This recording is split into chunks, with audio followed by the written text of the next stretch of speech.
Welcome to the show. This is the Moon Boys podcast. I'm Theo Rom, and welcome in. So, it's been a crazy week. There was a LIBRA token that took everybody's money away. I hope you guys all survived that. It was pretty rough for me. Let's go take a look at LIBRA and see how it's doing. So the dev has promised to take the $100 million that he raised and put it back into the chart, but who wants that? Because nobody's investing in this thing anymore, right? On the 3 minute, it just looks terrible. Yeah, it went sideways for a while and just grinding down further. Let me take a look here. Okay, cool.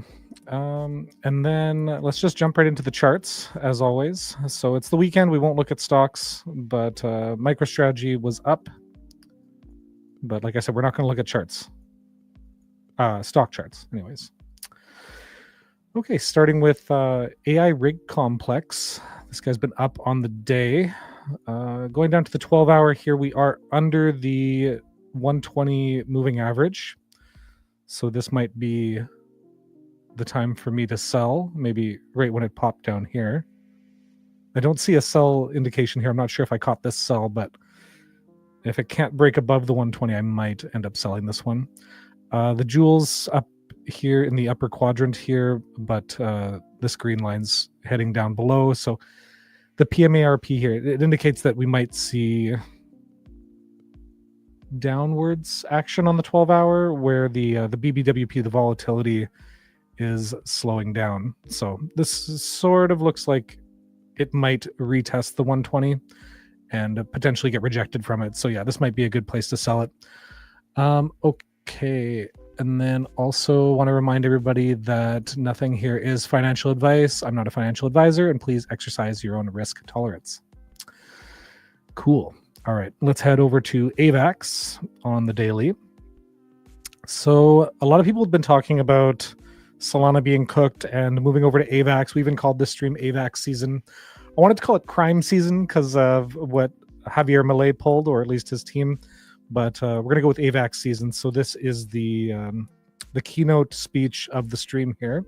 So AVAX dropped below the 120, bounced off the 200 here, got rejected from the 120, and then violated the 200, and now it's sitting well below the 200. So this might be a bearish time for AVAX, but there are some coins on AVAX that have been doing well, like Wink and potentially Ket, so maybe we could go take a look at those. So the main DEX on Avalanche has been renamed from Trader Joe. It's been renamed to LFJ. So here we can look up Wink. I do hold some Wink. What I like to do is I go to swap and then Wink here,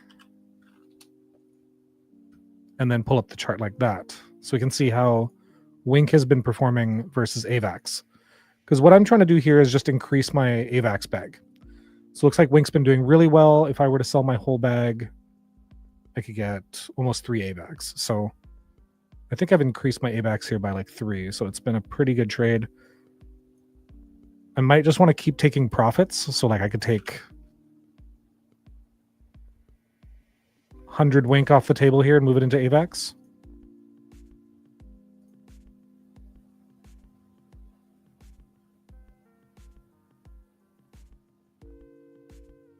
I don't think I'm holding Ket right now, but we could go take a look at Ket as well. Ket was sort of like last week's narrative, and then I think the Ket team launched Wink, so it's the same guys or girls. Shout out to Burbs, each and every. Shout out Nakudo.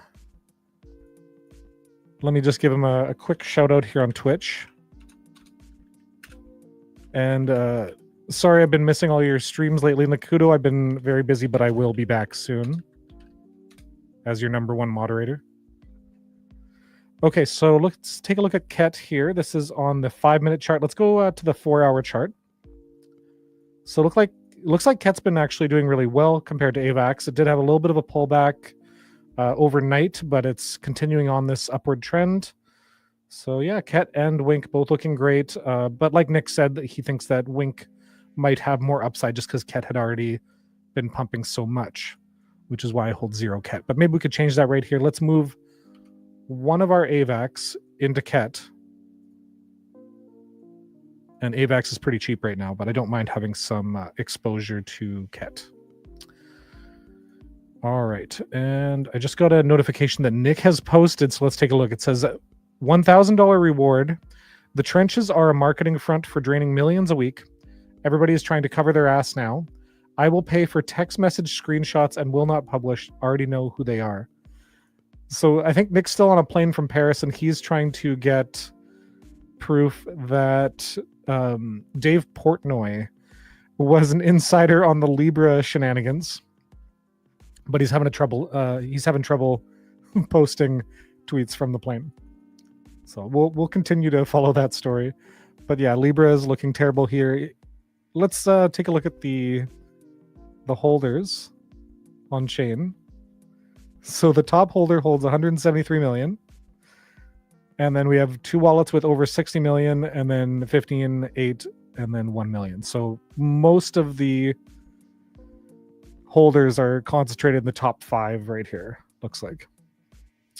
And none of them have bought or sold any of the tokens. So they are all airdropped the majority of the supply, the top 7 holders. And then the top 8th holder invested $1,000.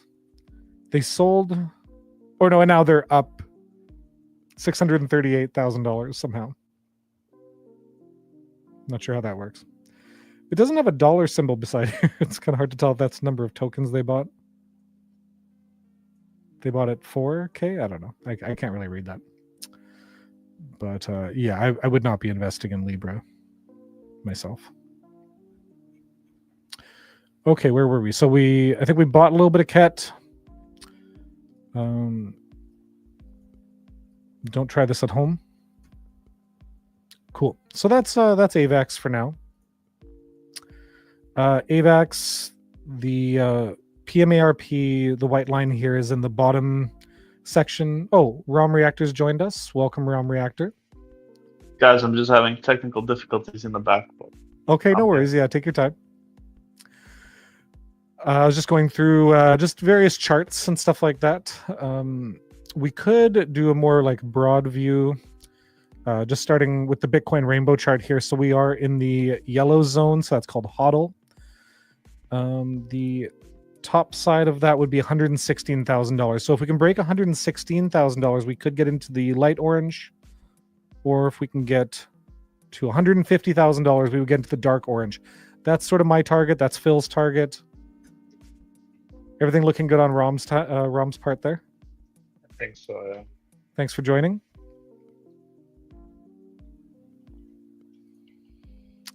Yeah, I had a brownout over here. Oh, did you? Recently. Yeah, so like, and then I was checking the other mining computer, and it was like making a rattling sound. I'll look at it later. I'm gonna turn on my computer. Yeah, it seems to be fine. My book is fine. Obviously, it's on a battery. That's good. Yeah, those things you never know when they occur. It's like they can damage technology. Yeah, that's true. Yeah, I've been having lots of like lights flickering myself too. I'm not sure if there's something going on. You gotta be careful. Usually in the building, if they have like a scheduled brownout, I turn off everything in advance. But here I'll just randomly like boop. Yeah. What happened?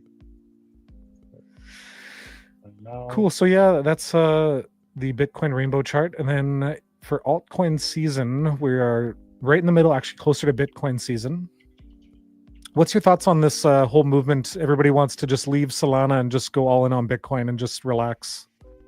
If the Unisat wallet goes starts getting more users, you mean? Like the alts? Because at the end of the day, like degens, people, they're not really buying Bitcoin for gains. Like if you tell somebody like, hey, Bitcoin is at 100,000 and maybe it'll go to like 150,000, and the person can only afford like $500 of Bitcoin, like they're gonna be okay, like I'll make $200. Mhm. So it's not really sexy to people. But if you tell somebody like, hey, buy XYZ coin and it's gonna rip to the moon and you're gonna retire rich, buy a yacht, like that sounds more sexy. So I don't think Yeah, but that's how alt that's how everybody keeps losing all their money chasing after the 100x altcoin well, gems instead of just relaxing with Bitcoin, right?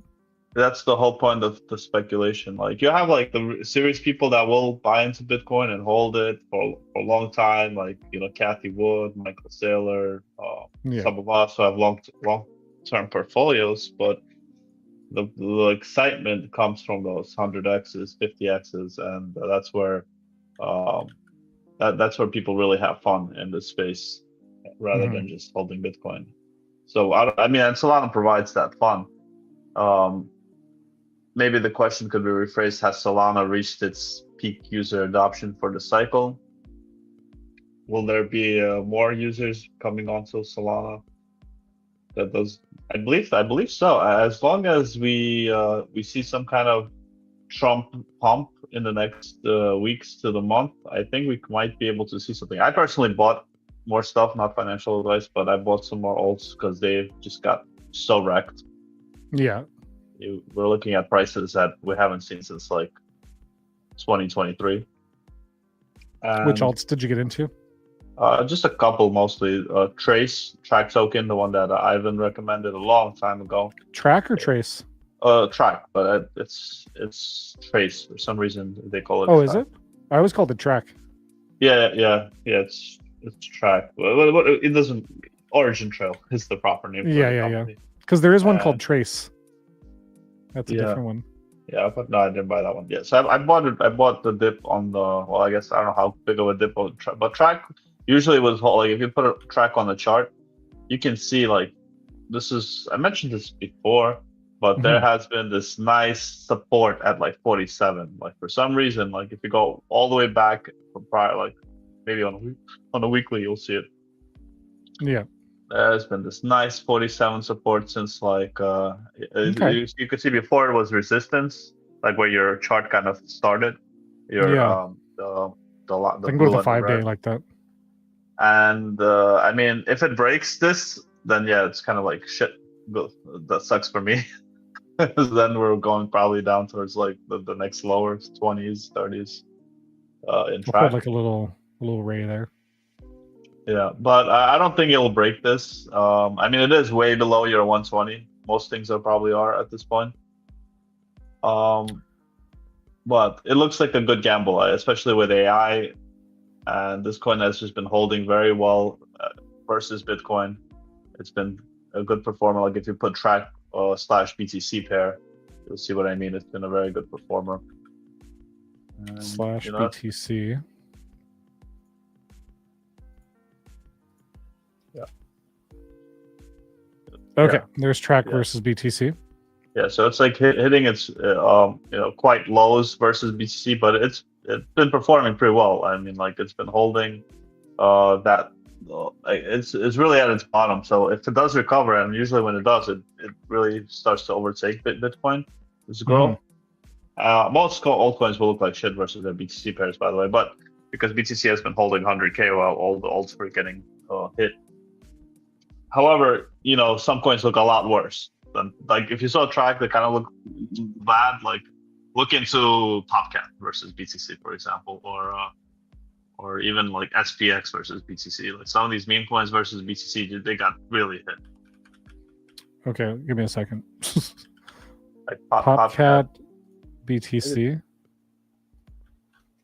Okay, there's POPCAT versus BTC. Yeah, and then like if you zoom out a little bit, like you do not want to be holding something like this. Like this looks like it's also a little bit of a rounded bottom there. Yeah, so a lot like that. That's actually not bad. I forgot which one it was. I was looking. Maybe it was not POPCAT. I could try SPX 6900 versus BTC. Maybe it was SPX, but one of them looks really brutal. It looks like it's like. I guess SPX is also catching the bottoms. But those two were the good ones. It kind of dipped here. Like I bought SPX like up here, and then it's dropping since, so I sold it again. I tried to get into those positions this week, but then it turned out to be like a little bit of a bull trap almost, and it's shaking me out. So I'm just sitting in majors mostly right now. Yeah, it could be a little bull trap, but I think like we have this $4 trillion that Trump is about to with the Republicans, they're about to print. I don't know if last time they did the Jobs Act, I don't know like how the market performed during that time. We could research that. But I would think, like just common sense wise, if there's about to be a $4 trillion added to the economy, which was the same amount that Biden added, which was the same amount, almost the same amount during COVID, it was $5 trillion. So we're printing trillions like every administration. At the end of the day, it has to click in people's minds like this dollar is infinite, while Bitcoin is fixed. It's 21 million. So I would think there definitely will be some kind of like reaction in the crypto space to this bill passing. Yeah, where would we look for that? Like, there's like Trueflation, maybe this website, or? Well, Trueflation just shows you what the inflation rate really is currently. Without like the lagging indicators, but the bill hasn't passed yet. I think they're still like in discussion mode. But yeah, it looks like they're going to print something like $4 trillion. Once it does pass, which could be like in February and March, we could see a nice like pop in the markets, stock markets pushing to all-time highs, and that could be like a nice little alt season. So I'm kind of betting on ZRX is my second coin, and TRAC to do a nice little jump, especially if Ethereum recovers. Is it this one here? ZRX USDT. Yeah, that could be that one. Perpetuals. What's this one? I don't remember this one.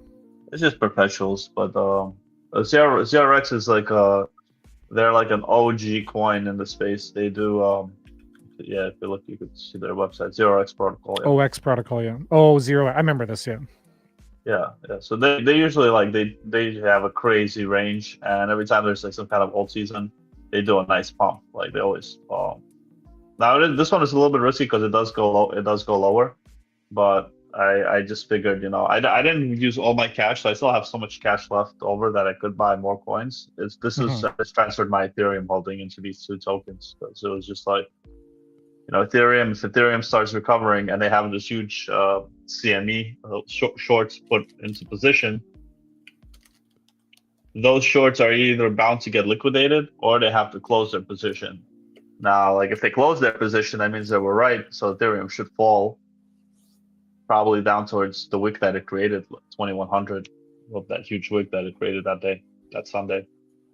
If they're wrong, they're gonna all get liquidated. Yeah. So, and if they're wrong, then they're all going to get liquidated, and if they all get liquidated, that means Ethereum has potential to pump like all the way up to like $4,000. So you have like this huge play in Ethereum right now that's kind of could be missed if people are really bailing in the market. Now again, there's this like the alt season that we all want. Probably not. We all want that crazy like shitcoin XYZ doing 100x, and the next day another shitcoin doing 100x, and then all the regular coins doing like 50% daily, kind of like what Ivan was showing the other week when he did the CoinGecko history chart. We all want that, but I don't know if we're gonna get that. So it's that's where you have to be kind of realistic with your expectations on this cycle. Yeah, it seems like we're in that zone where we were expecting the banana zone, and it's been like anything but. It's been a terrible banana zone so far, right? Yeah, exactly. Like everybody was thinking January through March, or January through April and May would be like the zone where you want to be in for crazy gains, and so far it's been pretty lackluster. Yep.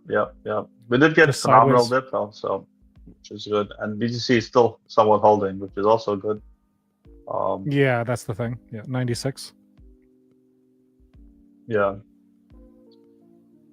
So it really needs to start making its way up. Otherwise, there is a gap that formed when Trump became president in the CME exchange. Could be a significant gap. It's at like 77K. And that has BTC1, is it? I think so. CME Bitcoin futures? Yeah. There it is. Okay, where's our gap? On the daily, right? Yeah, It was down yeah, here. right there. That's a huge gap. Now, if we begin to close that gap, we would go to the bottom part. So that would be 77K. So it acts like it's a magnet. It's basically the way the gaps are formed is when the day opens, because Bitcoin operates 24 hours and CME it closes on the weekends. So during the time of opening, nobody was trading on CME. People were trading outside of CME. So in that time, this was when President Trump was elected. Bitcoin really like pumped above CME's price, and the day when the CME opened, they had to start satisfying people's orders right away. Whatever their books were on the opening day. And to do that, they had to skip a bunch of people's orders basically at those prices, whether they're buy orders or sell orders, they all just got skipped. But these are customers that, depending how, like, we don't, the one thing we don't know is the magnitude of those orders, where there are billions of dollars skipped, whether it's just millions of dollars skipped. That is probably private data. I'm not even too sure how to find that data. But usually, if it's a lot of money that's being skipped, those are upset clients with CME, and they're going to be, it's like Bitcoin is right now at 96K, and you had a chance to buy at 70. You had an order at 75K, and it just got skipped. And you had an order, let's say, for like, I don't know, $100 million to buy Bitcoin at that price. So you're pretty upset because you could have made like an extra couple, like a lot of millions. So. So you're over there, you're now like pushing the market makers at CME, like, yo, like I want the price to go down because you have to fulfill my order, or I'm gonna tell all my millionaire friends to never use CME again, right? So yeah, and it seems like with all these states wanting to get a strategic Bitcoin allocation, they'd probably want to push the price down so that they can get their entries after the legislation's passed, and then maybe off to the moon, right? So do you think the 4-year cycle is canceled? Well, it depends, like, because we still have a whole year. We still have nice 10 months left in this year. This whole fiasco, however it turns out, it could be, it could be that we go down to this gap, close it, and then from there make a whole new all-time high towards the end of the year, and then that'll be it. So like maybe we'll go to 77K and then blast off to like 150, 180K, and then bear market. It could be that this right now, February, March, will have like a little top, and then we're going to start bear marketing it all the way back down to 77K, and then once that gap gets filled, there could be some kind of bounce. You still think it'll be a sell in May? Yeah, May is you got to be careful with May, because whatever happens in these couple months, and then April comes, and like, if you're not taking profits just to secure some cash, you're gonna have to then from probably May, you're putting yourself at risk to be on hold from May till like September for things to recover. Yeah, like usually in this bull run, it's really unlikely to get 2 negative months in a row. Like here, since the bottom, there's only been one time where we had 2 negative months in a row, and that was sort of the big pullback right before the big push. And so right here, it's been like, when it goes sideways, it's been alternating up, down, up, down, up, down, and then 3 ups in a row. Here we're back into that ranging up, down, up, down. Yeah. So if we had like a negative February and then a negative March, that would be a pretty bad sign, I think. Yeah, exactly. So either February has to be up or March has to be up. Yeah, if we're still bullish, right? Yeah. Yeah, exactly. We need February to kind of push back up. Especially now, we're like we're going into this exhaustion phase. So you can see how like the last time we went through, it was a consolidation. We just straight up we did a pump, and then we went sideways, but like in a downward slant. Like there was like you could see that it's, if you were to draw a line, it's not like horizontal, it's slowly like shaped downwards. But now it's the opposite. The line is going upward, so it's like it's resisting, right? This one, yeah, it's downwards mostly from like the peak, from the wicks to wicks. If you just like go over the wicks, you'll see like.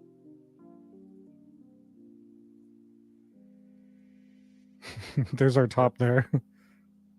Yeah. So we need to, if we want to see like a consolidation, it needs to be downward sloping, or we have to keep pushing upwards. So,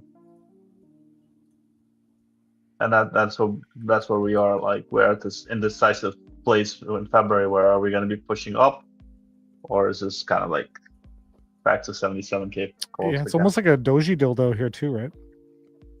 Yeah. So the month hasn't been. We still have 2 weeks left in the month. That's the thing, yeah. Yeah. If you look at a weekly, it's a little shit, but on a daily, there's a strong hammer.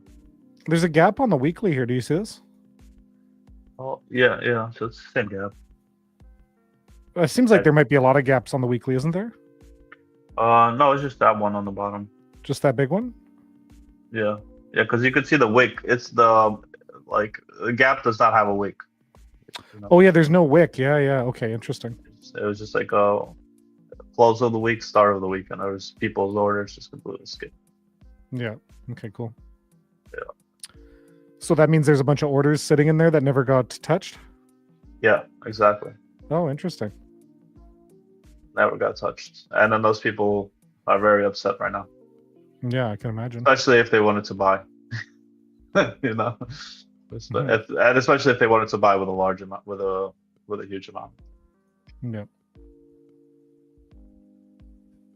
Somebody on the Discord can do like a little homework research on gaps. That would be awesome. Where like, how can we find out how much money was skipped during that day, especially how much money was skipped on the buy side versus the sell side. Well, I guess like on a net side. So there's definitely going to be buys and sells that occurred during that day. But if on the net, if there was more buys that were skipped than sells, then that's probably more significant than if there was more sells skipped than buys. Because the sellers don't care. Like if you skip the sellers, they would sell now. They would have a way better price to sell. So it's usually the buyers that get soy. Okay. So that could be a good target for the bear market, maybe. Or maybe it's going to dip down there and then pop up to the upside. Exactly. I also redid my production cost chart. Yeah. Do you want to share your screen? Let me log into TradingView this year so I can share my Welcome, screen. Coke, in the chat.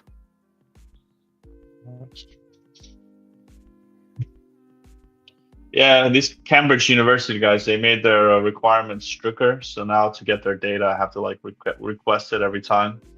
So I won't be updating this too much, the production cost, but they're still calculating the price to mine a Bitcoin, and I could still use them. It's just we have to. It's like per request. So let's see. This. Rise and shine, Coke. That's Cana College.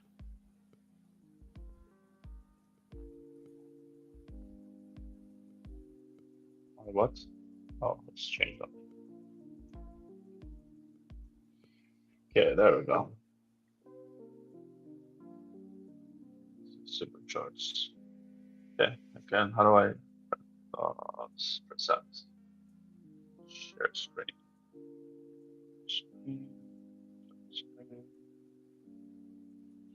Boom. Okay, can you guys see? There you go. Nice. Okay, yes, right. Do my production. So that could be like ultimate support for quite a lot. Like the last time production cost was tested was in that downward period. Let's make it see. It's a little bit graphic, but so here was that August dip where we went way below production cost, but we closed above it. So this indicator has the production cost built into it? Yeah. So that's the dotted line? The average price is this one. The dotted line is star. The bottom red one. Okay. Yeah. So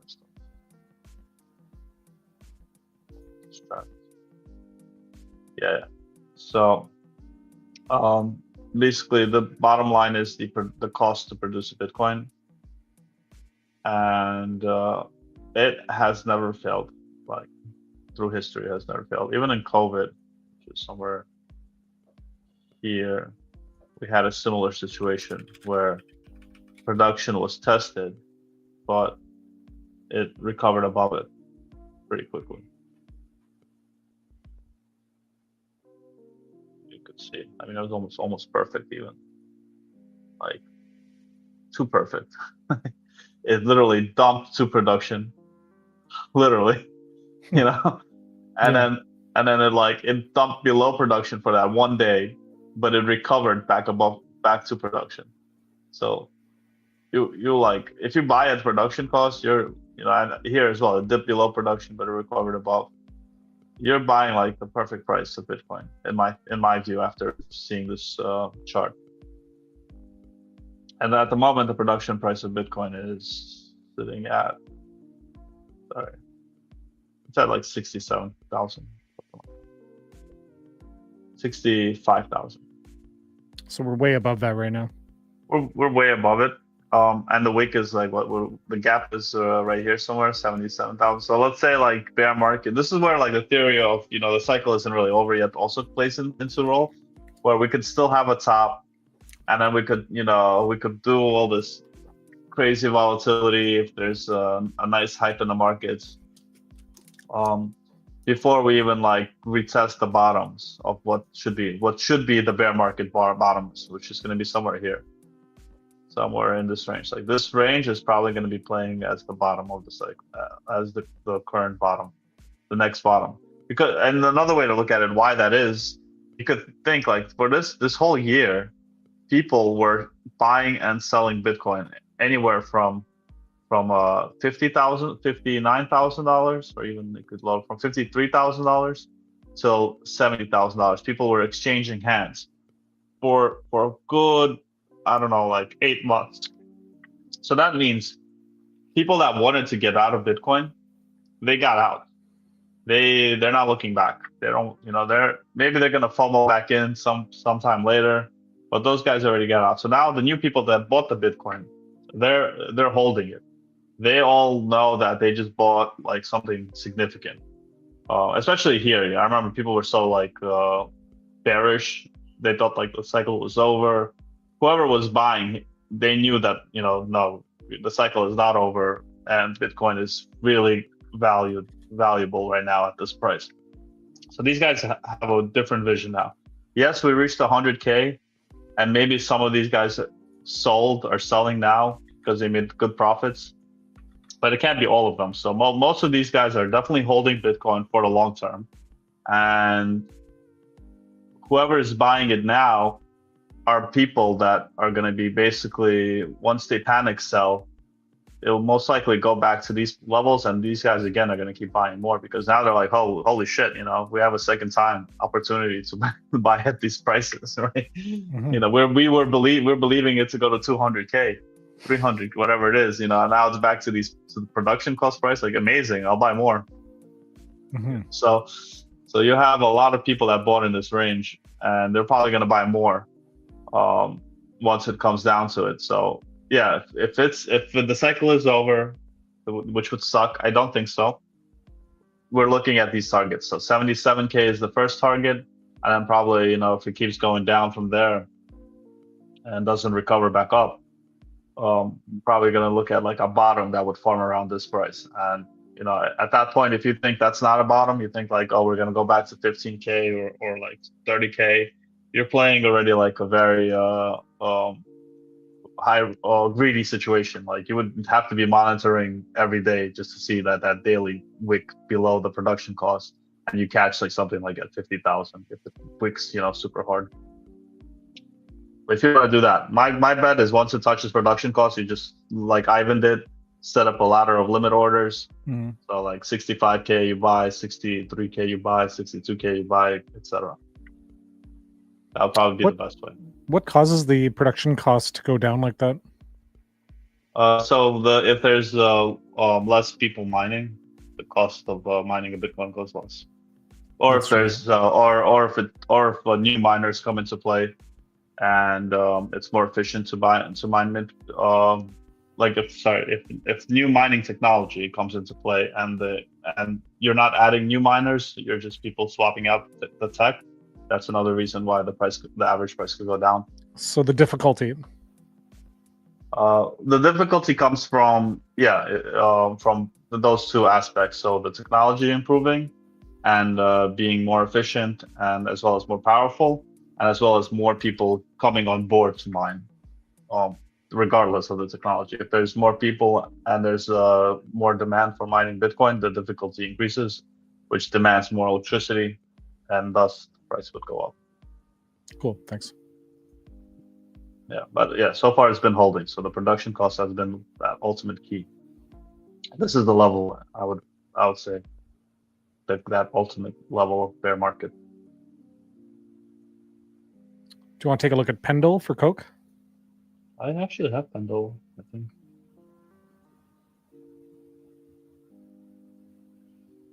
I believe I invested in PENDLE. Or was it Pangolin? Pangolin. Yeah.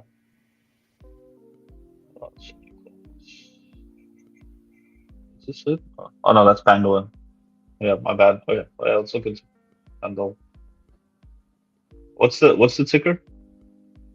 I think it's just PENDLE. PENDLE. PENDLE.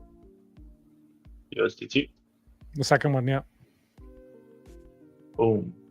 Yeah.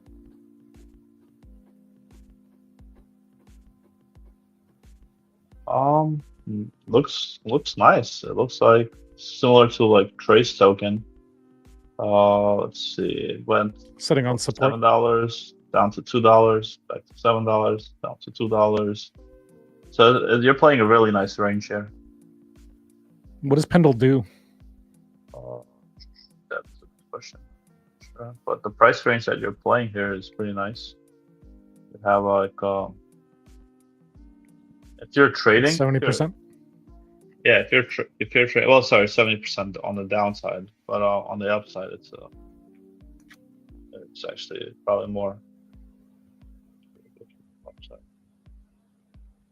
Yeah, 250%. So why is it less on the downside versus more on the upside? Oh, that's because you're treating it as like a whole pile, like a whole piece of pie from the top side. So it's like think of it like at that price, if that's like the top, it's already what the pie is. So now you're just cutting the pie. So from $7 to go to $2, you're cutting 70% of the pie. But if the pie was like at $2, you're treating the pie as a fixed circle. For that pie to go to $7, you have to now get another additional pies, right? Mm-hmm. But like if you were holding, say, $100 at the top, and it went down to $2 or something, maybe you lost 70%. So now you've got $30 left. If it goes back up to that same price, you're still going to have $100. You're not going to have $200 at that point. Exactly. Yep, unless you buy the cheaper prices. But yeah, it looks nice. I mean, like for a trader. Oh, unless you bought at the cheaper prices. I'm gonna have to do some ChatGPT work after to research that. Yeah. Just I mean, like it's not that complicated. When you're buying it, when you're looking from the upper price, that's like you're giving in percentage wise, you're saying like, hey, how much from this value needs to go down to get to this value, and that's always going to be within 100%. Like it's either if it goes to 0, that's 100%. That's it, right? While on the other, when you reverse it, the sky is the limit on the other way around, right? So because of that, because the price can go up on infinitely, it could go to infinity. The percentage can't be 100%. It wouldn't make sense. So that's why the percentage is always going to be higher on the upper side. Yeah, if it's like $1 and then it goes to $2 and $3, it's like doubling each time. Yeah, so exactly. Yeah. All right. Yep. That's never heard of that one before.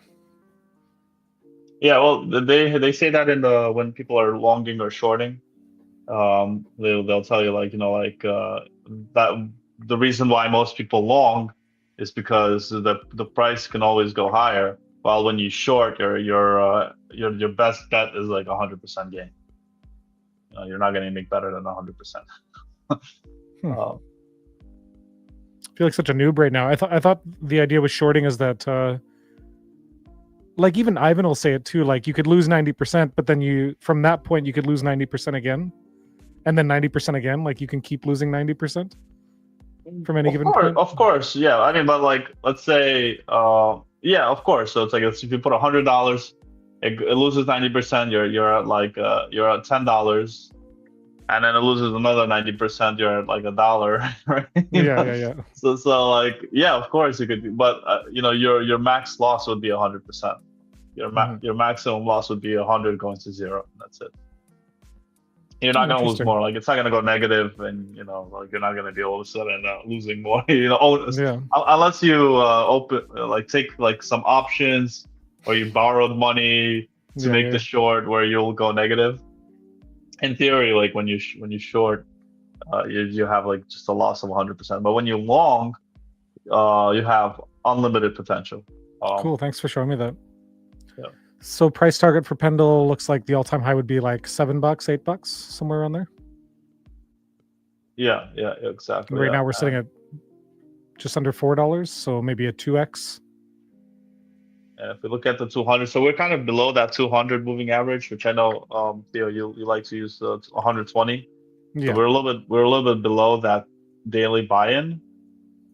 But if we used your strategy and it goes above $4, what I would believe is where the 120 is, somewhere like this. I could probably edit my 100 to show 120.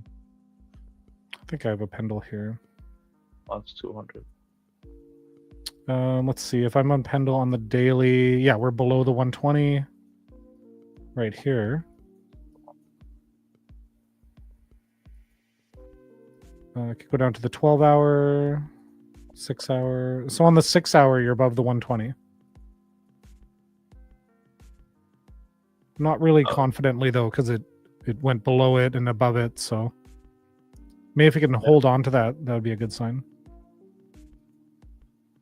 Yeah, exactly. So if you're kind of like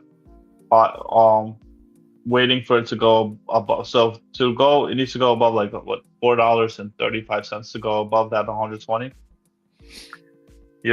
Which is already a pretty good gain from these prices.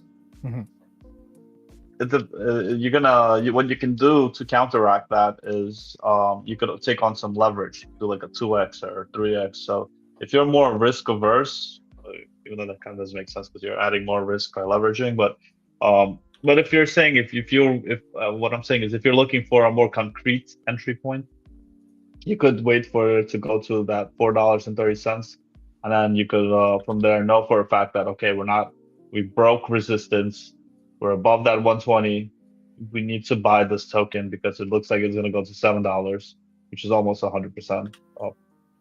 But you're missed out because here you're definitely getting 100% if you were bought, but because you're waiting for that perfect entry, you're going to get like a little bit less, 80%. To reach your target, you could open up like a 2x position, a leveraged position, or 3x leveraged position, which is nothing crazy. It's nothing that will get you liquidated overnight, unless there's a crash that occurs. It looks like you can long and short Pendle on Hyperliquid here. Yeah. So once you open up like the nice like little 2x, 3x position, it'll actually compensate it'll compensate you from missing out by taking more risk at today's price. So that's something I think I forgot the guy's name, but Phil did it was the dude with the liquidity pools. I don't know if you. Oh yeah, what was his name? Nifty something maybe. Yeah, maybe Nifty. Yeah, that was his strategy, which makes a lot of sense actually. If you want to be a little bit play it on the safer side, you could wait for that like a nice push back to this to the ranges where we Crypto know. Swan. Crypto Swami. That's right. Yeah. So he uses he waits for more like safer bets, I guess, or like more concrete signals to enter, and then he compensates himself by opening a leverage position. This way, he doesn't have to go too crazy risky, because he's also dealing with people's money. If you look at it that way, like, he doesn't want to lose people's money. This way, he's going to be already like having people come after him and whatnot. Will destroy his reputation as a portfolio manager. So he plays the game a little bit differently than when we do, and it makes sense. You have to be a little bit safer, but you could also compensate that decision with some risk, and that could play off like nicely. It could play off handsomely, maybe is the word. Handfully. You get. So if you're waiting for a safer signal, 430 is for PENDLE. From there, it could go back to $7, and that's where you're kind of looking to take profits. Because this is a range. Usually ranges are traded like that. Yeah. Until they're broken in one of the directions. So either they break on top or break on the bottom. Sweet. So PENDLE kind of looks like a lending market or a liquidity pool zone here. Sure, exactly what PENDLE is. When Gecko it. PENDLE Academy. PENDLE, an Ethereum token, 500 million market cap, ranked 143. The website PENDLE.finance. Liberating yield.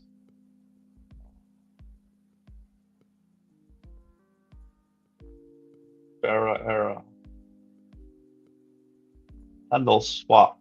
Okay, so it looks like there's some kind of like a Uniswap type of DEX. Dashboard. It's a yield market, he says. Yield, yeah. Yeah, cool. So you're lending and borrowing. Or providing liquidity, rather, so in this case. And since Coke's here, should we take a look at RUNE, see how THORChain's doing? Yeah, it's still. Am I still sharing my screen, or are you on your screen? We kind of go back and forth. Right now, it's on yours. Oh, okay, nice. I haven't checked it. Let's see. Ooh boy. RUNE.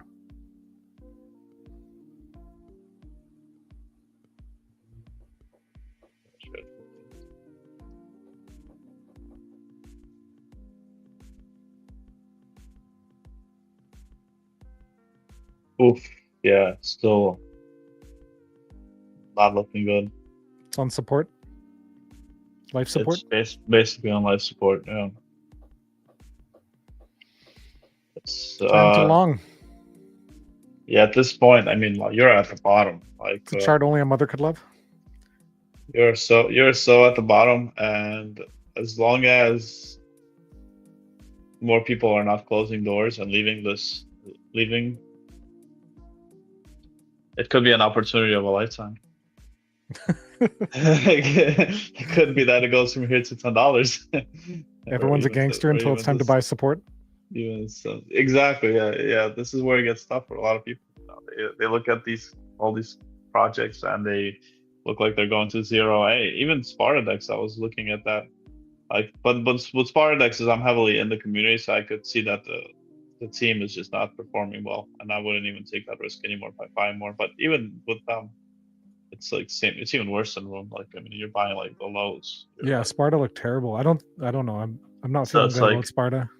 So here it's like, again, it didn't bump today, but then it went back down already. So yeah. So there's like some shady market making activities going on. Some volume picking up there. Well, this is where the market makers are like keeping the project alive. What I'm thinking. Yeah. They're like, they don't want to get delisted from Bybit. It's in a big exchange. That's why they're pushing all this volume. Because I'm sure there's like some kind of limit that needs to be done on Bybit before they delist your token. So it definitely looks like this is what they're doing. That's why these wicks, they're just buying and selling, just to create some kind of volume. But it's like fake volume. People are catching up on it. But even this, if, for example, these market makers could maintain it on Bybit and we have some kind of alt season and some rich dude just comes in and goes like, oh, Sparta, I'm going to be a Spartan, and buys a bunch of it. Could be a play. Same thing with RUNE, you know, but RUNE is in a way better position in terms of it's an actual protocol. But it's like, at this point, it kind of looks just as bad. You know, it's like it's at its lows. Yeah. Coke wants us to take a look at Optimism, or sorry, Mantra OM, not OP, OM.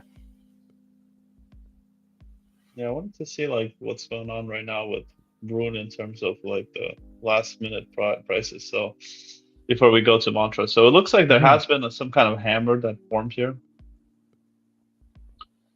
which was at $1. Which is nice to see a nice hammer like this. It's not the biggest hammer, but if you would open up a position just solely off RUNE, if you want to take that risk, I would say you would buy it now, and if it breaks $1, just sell. Don't look back. If it goes below $1, just get your money out of it and put it somewhere else. But if you want to take that nice risk with RUNE, this would be a very like high risk, high reward opportunity. And make sure to have the balls to get that haircut, but get your money out if it goes below $1. But yeah, what's the other coin? Mantra OM. DAO, that one. Yep, OM.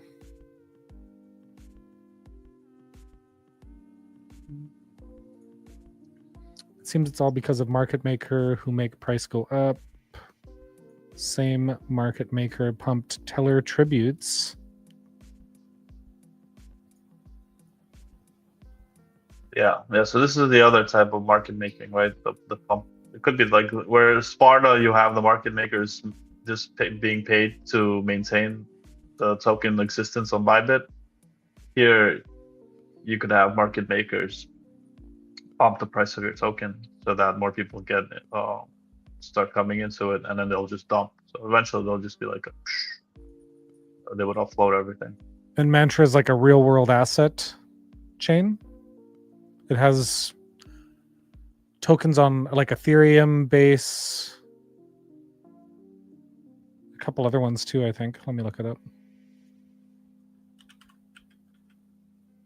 Mantra. Yeah, I mean, this is pretty crazy. Looking at a logarithmic scale. It was Ethereum, BNB, Polygon, Osmosis, and Base. Ever since it formed this bottom at like 17 cents, it's just been going up. It's pretty crazy. So congrats to people holding Mantra. This is especially from last bear market. If you like, I remember in October 2023, this is where I bought some of my investments, like big investments. And I would, this is like, if you would have, that's amazing, whoever bought this. But yeah, you're sitting at, oh my God, what does that say? 5,000% gain? Could this be one we could short maybe? No more, 40,000% gain. I mean, you're like, you have reached your yacht. If you That's put Valhalla. Yeah, you know, like you would have bought that nice October 2023 low. And it's in Coke Shitty 5. It's in Coke Shitty 5. He says, look at Tellor to see how OM will finish. Tellor. I remember Tellor. I remember those guys. I met them in the hackathons. TRB? I don't remember this one. So this is what Coke's predicting. Maybe this gigantic top and then grinding down afterwards. Tellor. TRP. Yeah, I remember. I think these guys. I have TRB. Yeah. Yeah. Same market maker. Could be. Yeah, exactly. As you can see.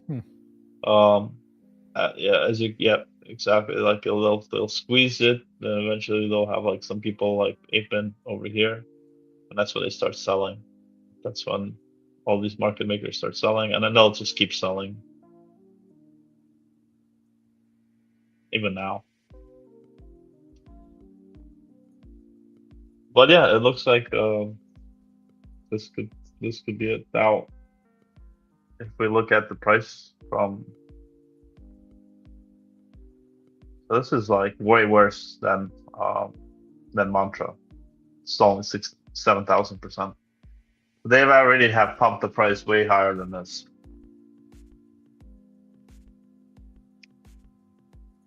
Could be. We need to hire them for Coke coin. Oh yeah.